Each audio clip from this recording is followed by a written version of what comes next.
वालेकुम गाइस, आप सब कैसे हैं? इंशाल्लाह उम्मीद करते हैं आप सब ठीक होंगे, खुश रहें, आबाद रहे, जहाँ भी रहें। मैं बनाने लगी हूँ आज जी अरबी गोश्त। ये मैंने 3 पाव के बराबर गोश्त ले लिया। इधर मैंने 1.5 पाव के बराबर मैंने ले ली है अरबी। इनको मैंने छील के अच्छे से नमक लगा के 1 से 2 घंटे मैंने इन्हें नमक लगा के रखा है।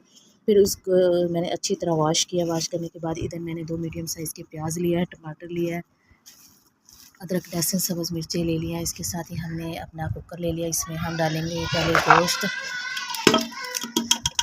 तो इसके साथ ही हम इसमें जो हमने जो मसाले कटिंग किए हुए ये हम ऐड कर देंगे। माशाल्लाह बहुत ही आसान तरीके से बताऊंगी, कोई आपको मुश्किल तरीका नहीं बताऊंगी। इंशाल्लाह आप स्टेप बाय स्टेप इसको फॉलो करना। तो इसके साथ ही हम इसमें अपने स्पाइसी ऐड कर देंगे। स्पाइसी हम अपने टेस्ट के अकॉर्डिंग करेंगे। आप अपने टेस्ट के अकॉर्डिंग कम या ज़्यादा कर सकते हैं। 1 टेबल स्पून हम इसमें डालेंगे रेड मिर्चें, 1/2 टेबल स्पून हम इसमें डालेंगे हल्दी, 1 टेबल स्पून हम इसमें डालेंगे सूखा धनिया, 1 टेबल स्पून हम इसमें 1/2 टेबल स्पून डालेंगे साल्ट हम इसमें कम डालेंगे क्योंकि जो हमारी अरबियाँ हमने उन्हें नमक लगाया था तो उसमें से भी नमक निकल आता है, तो इसलिए तेज़ ना हो जाए। इसलिए आप कोशिश करें कि जब मसाला आप अरबियों का फ्राई करें तो आप उसमें नमक बहुत कम डालें, वरना हमेशा तेज़ हो जाता है। अक्सर मुझसे शुरू में ऐसे तेज़ हो जाता था, लेकिन बाद में मुझे पता चला, फिर मैं अब कम डालती हूँ। इसके साथ ही हम इसमें 1 गिलास पानी ऐड कर देंगे ताकि हमारा गोश्त अच्छे से गल जाए। तो इसके साथ ही हम इसमें घी ऐड कर देंगे। आप ऑयल लेना चाहें तो ऑयल ले सकते हैं।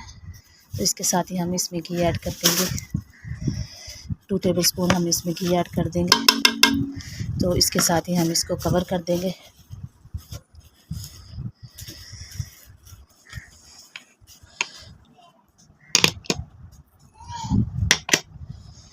तो इसको हम रख देंगे 10 मिनट के लिए।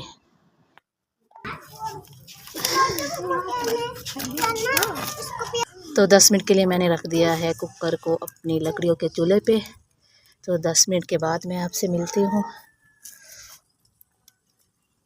तो माशाल्लाह देखिए मैंने 10 मिनट के लिए रख दिया था।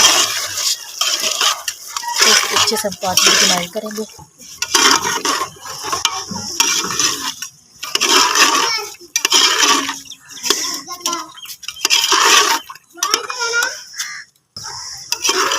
तो इसके साथ ही हम अपनी अरबी ऐड कर देंगे। तो माशाल्लाह इस तरीके से भी बहुत अच्छी और ज़ायकेदार तैयार हो गई इंशाल्लाह।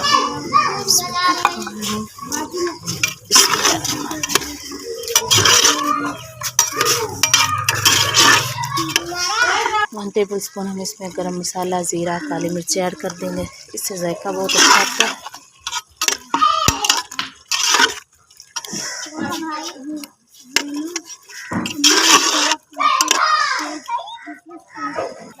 तो इसकी भी मैंने 5 मिनट तक अच्छे से भुनाई कर दी है।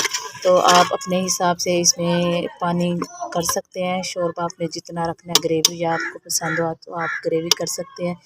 तो मैं अपने हिसाब से इसमें पानी ऐड कर दूंगी। मैंने 5 मिनट तक अच्छे से इसकी भुनाई की है। 1 गिलास में इसमें पानी ऐड कर दूंगी।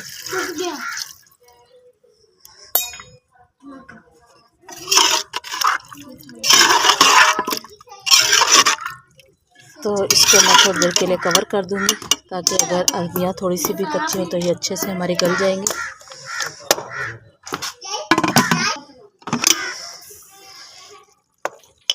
माशाल्लाह से सालन हमारा ज़बरदस्त सा तैयार है माशाल्लाह। तो अगर आपको मेरी मज़ेदार सी रेसिपी अच्छी लगी हो तो प्लीज़ मेरे चैनल को लाइक कर देना, सब्सक्राइब कर देना, प्यारा सा कमेंट्स कर देना। तो इंशाल्लाह नेक्स्ट मिलेंगे अगले ब्लॉग में। तब तक के लिए मुझे दो इजाज़त। तो माशाल्लाह से इंशाल्लाह नेक्स्ट मिलेंगे अगले ब्लॉग में।